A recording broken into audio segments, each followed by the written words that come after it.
Zaman dulu kalau orang mau pamer, sorry, gue tuh udah kaya. Lu lihat jam tangan gue cuma 10 T doang. Outfit gue cuma puluhan M. Kacamata gue ratusan juta, guys.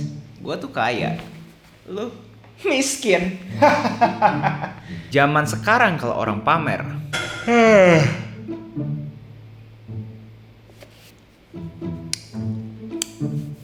apakah dunia ini udah gila atau memang yang namanya NFT ini adalah suatu aset yang harus kita pelajari lebih lanjut?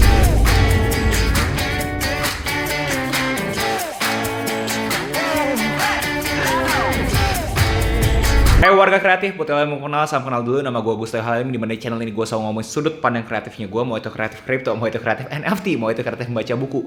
Apapun yang sifatnya kreatif akan selalu gue bahas channel ini. So buat kalian berkenan, tolong dipencet tombol like-nya karena beneran guys itu ngaruh buat gue nyembah dewi algoritma. Hari ini gue pengen ngomongin NFT. Karena banyak dari kalian yang bingung kenapa ini bisa dianggap sebagai suatu investasi di masa depan. Jelasnya kita bisa berdebat sampai jam-jaman terhadap apakah NFT itu investasi atau bukan. Tapi kalau ngomongin data dan fakta, secara general pun industri kripto ini dari tahun ke tahun selalu growing. Dan banyak banget brand-brand besar yang sudah mencelupkan kaki mereka ke NFT space ini. Dari Adidas yang sudah kerjasama dengan Bored Ape Yacht Club, dari Nike yang sudah akuisisi perusahaan yang bergerak di industri NFT ini, yaitu Artifact, dan sampai Samsung yang mau bikin TV untuk akomodasi digital shopping NFT space ini. Yup, Samsung pengen bikin experience shopping kita di NFT space ini lebih imersif lagi. Dan kalau kita cek Google Trend aja, orang-orang Indonesia tuh bener-bener pengen tahu banget NFT itu apa. Industri ini lagi growing banget. Bahkan OpenSea based on website dappredator.com di tahun 2021 kemarin sudah dapat 15 billion US dollar. Dan pas pembuatan video gue ini juga lagi dapat kenaikan tinggi banget terhadap volumenya. Tapi karena NFT ini berhubungan dengan dunia kripto atau lebih tepatnya dengan blockchain teknologi, jadinya banyak peran antagonisnya. Karena kalau kita ngomong aset kripto yang paling blue chip yaitu Bitcoin aja dibilangin banyak peran antagonisnya, apalagi kita ngomongin NFT, yaitu ada suatu gambar monyet yang ada di kita punya sosial media profile. Tapi hari ini gue pengen bagikan cara gue untuk menentukan project NFT yang menurut gue bisa jadi investasi yang blue chip. Gue rasa video ini lebih cocok buat kalian yang optimis terhadap space ini. Walaupun kalian optimis, ingat ini semua masih terlalu early dan biasanya orang-orang yang early ini adalah high risk, high return punya orang-orang. Profil resikonya pastinya tinggi.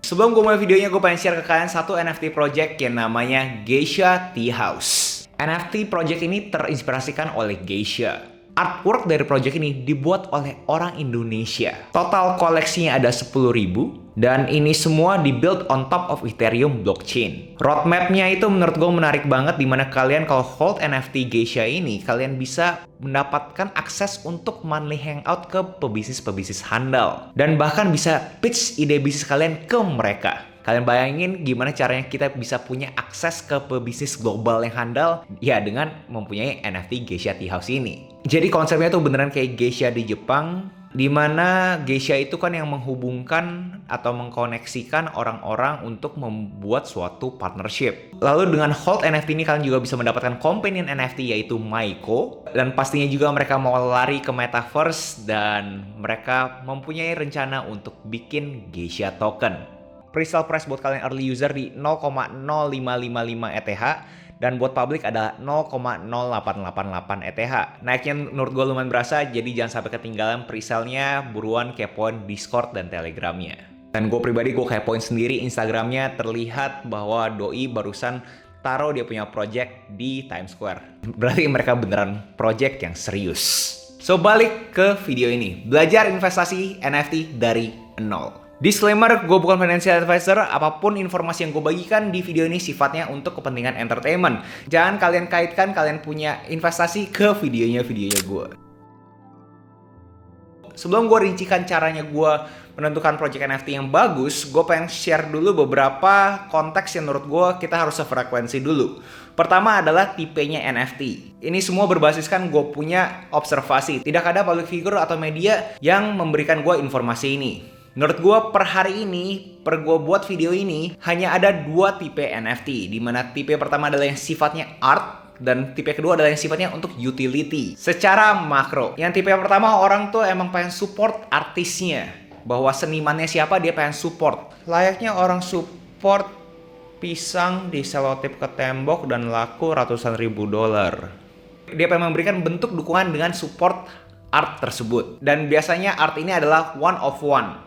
Cuma satu doang. Lalu tipe berikutnya ada yang utility. Dimana kalian kalau misalkan hold NFT ini ada fungsinya, ada use case-nya. Dan biasanya ini sifatnya adalah collection, yang orang biasa pakai jargon PFP, NFT, profile picture. Dimana utility-nya tuh udah banyak banget. Di awal tahun gue notice bahwa utility-nya itu seperti airdrop feature. Dimana kalau misalnya kalian hold suatu NFT, kalian bisa mendapatkan NFT lainnya. Jadi yang orang-orang biasa ngomong companion NFT. Lu kalau punya NFT A, lu bisa dapat NFT B. Lalu bisa juga project NFT tersebut masuk ke dunia metaverse. Jadi kalian bisa taruh kalian punya NFT di dunia metaverse yang project NFT tersebut udah terintegrasikan.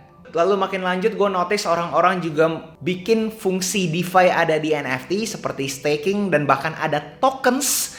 Jadi kalau kalian tahu BAYC, Bored Ape Yacht Club, doi dikabarkan atau lebih tepatnya dirumorkan mau bikin tokennya sendiri. Lalu pasti juga ada Web3 integration seperti play to earn feature. Dan BAYC juga dikabarkan sudah menuju ke sana. Lalu ada juga use case yang menggunakan NFT ini sebagai launchpad. Jadi kalau misalnya kalian pengen bikin suatu project, kalian bisa issue token, bisa bikin NFT-nya kalian, bikin non-fungible tokennya kalian, dan kalian coba sebarkan ke orang-orang, dan kalau misalnya orang beli, akhirnya kalian bisa dapat duitnya, dan kalian bisa boost kalian punya project. Jadi simpelnya kayak inkubator gitu. Dan kalau ngomongin blockchain teknologi yang support NFT ini, per hari ini paling besar adalah si Ethereum. Walaupun banyak yang bilang bahwa Solana bakal ngalahin Ethereum karena Ethereum gas fee-nya itu mahal banget. Tapi for the sake of this video, kita bakal fokus ke yang paling populer saat video ini dibuat, yaitu adalah Ethereum. Dan karena kita ngomongin Ethereum, berarti kita butuh Ethereum-nya. Alhasil buat kalian yang mau berkecimpung di dunia ini ya butuh Ethereum. Dan kalau kalian mau beli, ya kalian bisa beli aja dari platform-platform ternama di Indonesia seperti Indodax, Toko Kripto, bahkan Binance. Buat kalian yang belum pernah bikin, kalian bisa pakai referral link-nya gue. Dan sebegitu kalian sudah beli Ethereum-nya, kalian juga butuh yang namanya MetaMask. Dan begitu kalian create, kalian punya MetaMask account, kalian butuh kirim Ethereum-nya ke address di MetaMask-nya kalian. Dan itu adalah observasi gue terhadap NFT space ini. Jadi gue rasa kita udah sefrekuensi, walaupun sebenarnya masih banyak hal yang harusnya bisa gue bahas lebih lanjut. Contoh seperti DAO, Decentralized Autonomous Organization, dan hal basic seperti gimana caranya kita pakai MetaMask dan segala macam. Tapi gue asumsi kalian udah nonton video-video gue lainnya, dan kalian udah nonton tutorial-tutorial yang lebih lengkap juga. Jadi cara kalian bisa ketemu NFT project yang kalian suka adalah dari media sosial. Dan kebanyakan orang-orang memakai Twitter untuk mencari project-project NFT yang mereka suka. Dan sekarang gue bakal bagikan ke kalian poin-poin step by step apa aja yang harus kita timbang sebelum kita membeli NFT pertamanya kita. Terutama kalau kalian on budget. Pertama paling gampang adalah artnya. Ini gue tahu orang-orang pada bilang subjektif, tapi kalau misalkan kalian sendiri aja kagak suka sama artnya, ya kenapa kalian mau investasi ke hal yang kalian kagak suka? Ini hal yang sangat basic, tapi entah kenapa orang-orang masih ada aja yang investasi ke sesuatu hal yang dia kagak suka. Jadi sebagai contoh, sekarang gue lagi di Twitter gue, dan pas gue nge-scroll, mendadak ada yang namanya Koodles ini. Nah, gue rasa artnya buat gue menarik, jadi gue klik aja Koodles ini. Jadi dengan aktif di Twitter, gue jadi ke-expose ke NFT project yang menurut gue suka, dan gue mau coba timbang apakah gue bisa investasikan ini ke depannya atau tidak. Lalu dari artnya biasanya gue ngecek websitenya. Dimana kalau misalkan bikin website sekarang menurut gue udah kagak susah-susah amat. Dengan adanya website itu juga nge-boost mereka punya kredibilitas bahwa mereka itu seriusan bikin NFT projectnya. Dan balik lagi ke Koodles, gue lihat ya di sini doi udah punya website. Jadi gue klik nftkoodles.io. Udah punya website, menurut gue itu udah nilai plus buat gue. Tapi di website ini gue langsung cek hal-hal berikutnya. Yaitu adalah pertama roadmap, which is a good thing. Jadi gue tahu apa yang mereka mau coba kerjakan. Dan di website sendiri pun nilai plus buat gue kalau misalnya mereka ada roadmap. Kayak gue jadi tahu apa sih mereka punya timeline, apa sih yang mereka mau coba achieve dari mereka punya project. Hal-hal itu menurut gue nilai plus buat gue aware bahwa mereka tuh mau ngapain. Lalu abis itu gue ngecek timnya siapa, contoh foundernya siapa, artisnya siapa, konseptornya siapa. Dan di sini gue peduli banget kalau misalnya mereka punya media social links, contoh Twitter, Instagram atau apapun itu. Pokoknya gue bisa kepoin mereka punya profil media sosial. Buat gue tahu mereka tuh beneran kan, mereka tuh kagak cuma bohongan kan. Dan biasanya di website pun gue langsung kepoin nih. Kayak gue pengen tahu banget siapa nih tim di belakang project tersebut. Dan menurut gue nilai plus banget kalau misalkan founder-foundernya itu kasih dia punya social media links. Jadi gue tahu mereka tuh beneran orang. Contoh adalah Doodles. Nah di Doodles ini project udah sold out. Dimana tim di belakang Doodles juga share mereka punya social media account di mereka punya website. Jadi gue bisa kepoin siapa nih Evan Case, real atau kagak, beneran gak sih mereka kerja atau kagak kerja. Lalu si By Burn Toast, apakah beneran ada atau kagak ada orangnya, dan ternyata beneran ada. Nah hal seperti ini gue pengen tahu banget, gue peduli banget, jadi gue kepoin. Dan abis itu gue kepoin lebih jauh lagi terhadap mereka punya Discord atau Telegram. Tapi kalau ngomongin NFT, gue lebih highly recommend kalian untuk cek Discordnya dan lihat aktivitasnya apakah beneran yang engage di sana itu orang-orang beneran, bukan cuma bot-botan. Kalau misalkan aktivitasnya tinggi dan orangnya itu terlihat sincere, bukan cuma bot yang cuma reply asal reply doang, menurut gue itu suatu hal yang positif juga. Nah balik si Doodles ini gue lihat lumayan signifikan dia punya engagement, tapi seperti banyaknya NFT pada umumnya, kebanyakan giveaway. Dan cara gue coba audit lebih dalam lagi adalah ke Discordnya. Dilihat Discordnya 352 online dan 2.844 member. Menurut gue paling minimum itu 1:10. Kalau misalkan at least 352 online berarti membernya 3.520. Jadi ini udah lebih banyak persentasenya. Jadi menurut gue itu suatu tanda yang positif. Kalau misalkan di bawah 1:10 menurut gue mempertanyakan apakah sebenarnya itu cuma bot-botan dan sebenarnya mereka tuh aktif gara-gara cuma giveaway doang. Tapi again karena NFT ini sifatnya global jadi kalian harus place in part juga di Amerika lagi jam berapa. Kalian masuk ke Discordnya. Tiap channel tuh beda-beda cara verifikasinya. Di sini kita bisa ke hashtag verification dan kalian tinggal klik verify. Lalu di sini kalian juga bisa cek semua yang berhubungan dengan Doodles, total membersnya ada berapa, supply-nya berapa, segala macam, min price-nya berapa, whitelisted members. Nah, yang gue pengen cek biasanya community-nya di general dan dilihat dari dia punya general chat. At least gue kagak ngelihat kebanyakan spamming, orang-orang beneran ngobrol. Jadi itu sesuatu yang menurut gue juga sesuatu yang positif bahwa ini project kagak begitu spammy. Jadi kalian harus benar-benar coba audit dulu di Discordnya mereka punya project itu beneran project seperti apa dan apakah isinya membernya itu cuma robot-robotan doang ya, cuma ngomong-ngomong terus. Itu menurut gue sih red flag. Gue highly recommend buat kalian yang beneran suka sama projectnya, kalian aktif di Discord dan Twitternya. Karena biasanya project tersebut melakukan giveaway untuk whitelist spot. Di mana whitelist spot itu basically kalian bisa mendapatkan akses ke NFT tersebut sebelum menjadi public sale. Jadi kalian bisa minting dengan harga lebih murah pastinya. Dan mayoritas kalau bisa minting kalian kagak bisa pilih. Kalian bisa dapat apapun. Bisa sesuatu yang rare, bisa yang nggak rare. Itu basicnya dan biasanya kalau misalnya projectnya udah rilis ya kebanyakan pasti mau langsung cuan juga kan. Dan cara mereka cuannya adalah dengan mereka ngejual mereka punya NFT di marketplace. Dan per hari ini NFT marketplace yang paling liquid atau yang paling populer adalah OpenSea.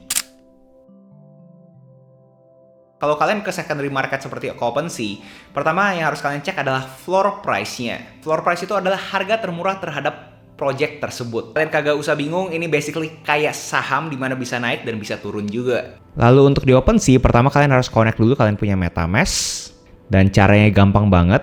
Setelah connect kalian tinggal cari aja project-project yang kalian pengen coba timbang. Contoh di sini ada Doodles, kita lihat Doodles ini. Hal pertama yang gue lihat adalah floor price-nya. Di mana floor price-nya kita lihat ada 6,1 ETH. Di mana floor price itu simpelnya adalah suatu harga yang paling murah. Jadi satu project ini yang paling murah adalah 6,1 ETH.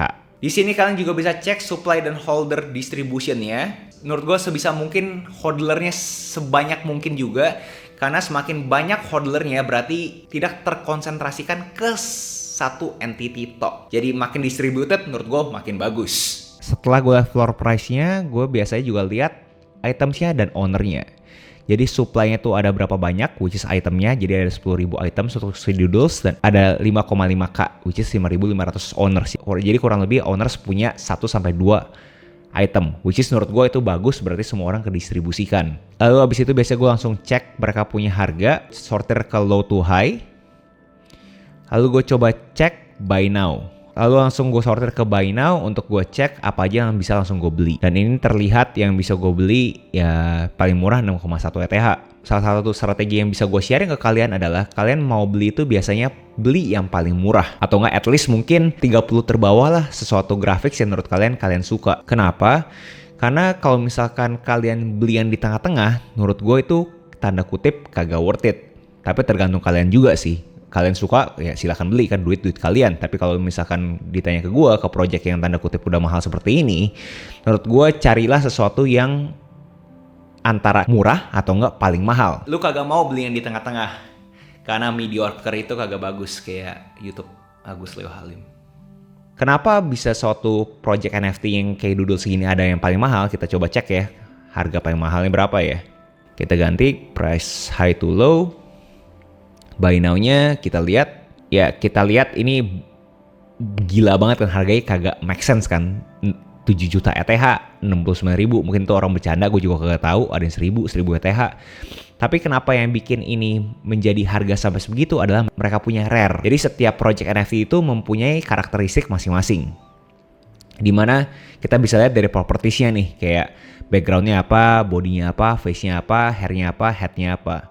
Nah, seperti lihat backgroundnya blue, cuma 7% doang yang punya background blue.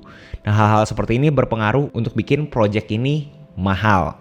Karena rare kan, sesuatu yang scarce, dimana kagak banyak project Doodles yang punya karakteristik seperti ini. Nah, di OpenSea pun kalian juga bisa cek seberapa liquid sih, frekuensinya seberapa tinggi terhadap project tersebut itu diperjualbelikan.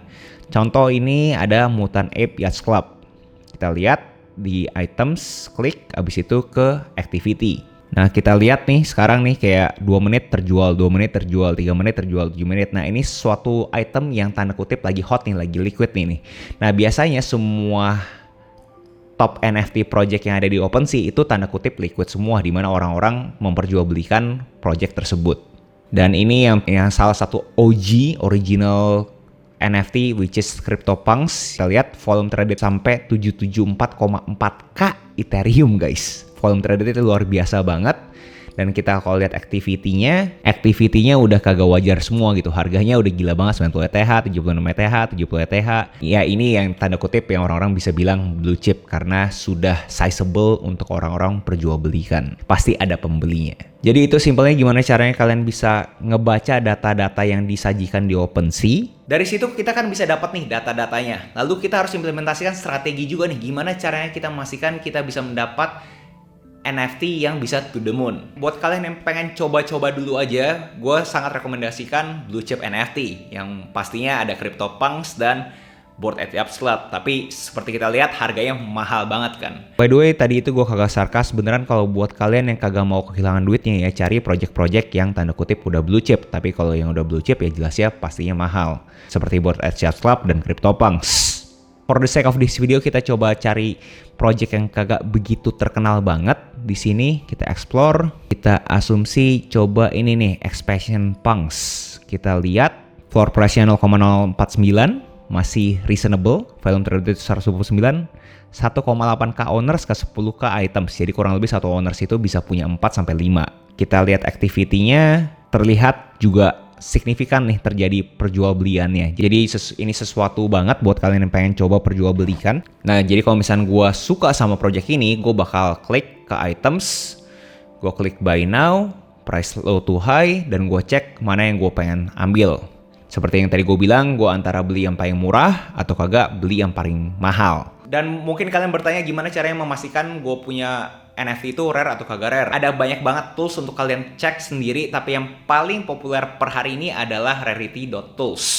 Di sini kalian bisa dapat akses terhadap upcoming collection, di mana kalian bisa cek upcomingnya itu ada apa aja. Bahkan kalau misalnya kalian mempunyai project sendiri pun kalian bisa submit di sini.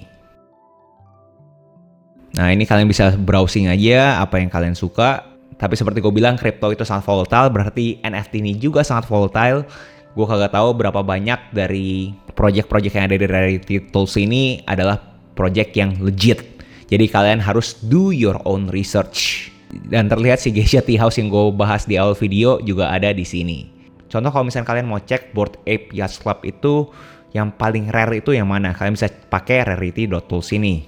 Contoh seperti ini kelihatan bahwa ternyata yang paling rare itu adalah yang Bored Ape Yacht Club yang 7495. Dan di breakdown kenapa ini dianggap sama si Rarity.tools paling mahal. Lalu untuk ngecek frekuensinya lebih tinggi lagi terhadap supply dan holders atau banyak metrics-metrics lain yang kalian peduli, kalian bisa cek ke Dune Analytics. Bonus tips dari gua, walaupun ini agak obvious, tapi cek influencer-influencer di bidang NFT ini. Layaknya orang-orang bilang Papa Elon itu adalah pom-pomers.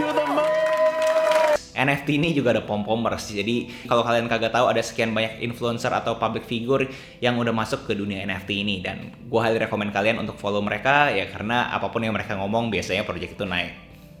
Biasanya. Again, namanya art itu sesuatu yang subjektif, seperti yang kita bisa lihat VeeFriends. Jadi ini adalah NFT project yang dibuat oleh Gary Vee. Gue yakin orang-orang yang ngeklik video ini tahu Gary Vee ini siapa, dimana kalian pasti suka ketemu kontennya beliau pas beliau ngomongin sesuatu yang motivational. Dan beliau bikin NFT projectnya sendiri, dimana orang-orang yang hold NFT-nya mempunyai akses ke beliau, contoh webinar atau conference. Dan seperti kita lihat ya, artnya ya biasa banget kan. If anything mungkin orang-orang yang artsy bisa ngatain nih art sampah. Tapi karena ada utility-nya ya hasil dia punya floor price bisa sampai 9 ETH-an. So again, art itu subjektif. Itu aja, gue udah coba breakdown gimana caranya gue memastikan diri gue memilih project NFT yang memungkinkan untuk jadi project to the moon dari nol untuk pemula. Dan sekali lagi sebelum kalian menghamburkan uang ke JPEG ini, aset ini relatif baru. Sesuatu yang baru berarti sangat beresiko. Gua bahkan on the record bilang kalau misalnya kita investasi ke dunia kripto, itu layaknya kita investasi ke dunia startup. Dimana secara data 90% dari startup itu fail. Menurut gua kalau misalnya kalian pengen berkecimpung di dunia ini, pakailah duit dinginnya kalian. Duit yang kalian hilang pun kalian juga kagak apa-apa. Dan gua tahu banyak banget peran skeptis terhadap dunia NFT ini. Apalagi ada beberapa seniman yang kurang suka sama perkembangan dunia NFT, karena dunia NFT ini memenangkan artis-artis yang sudah punya nama. Jadinya dianggap tidak sehat. Gue ngerti banget perasaannya kalian, dan itu kenapa gue menjadikan gue kelinci percobaan. Studi kasus, dimana gue yang bukan siapa-siapa, yang tidak punya nama. Kemarin di akhir Desember gue minting gue punya karya fotografi. Dan kita lihat apakah yang bukan siapa-siapa bisa menghasilkan sesuatu di dunia NFT ini. Itu aja, kalian nextnya mau video apa tinggal komen aja di bawah. And ya, semangat guys buat kalian para pejuang NFT. Jangan lupa like, comment, subscribe, nyalain notifnya, share teman kalian, and I'll see you in the next video. Salam kreatif.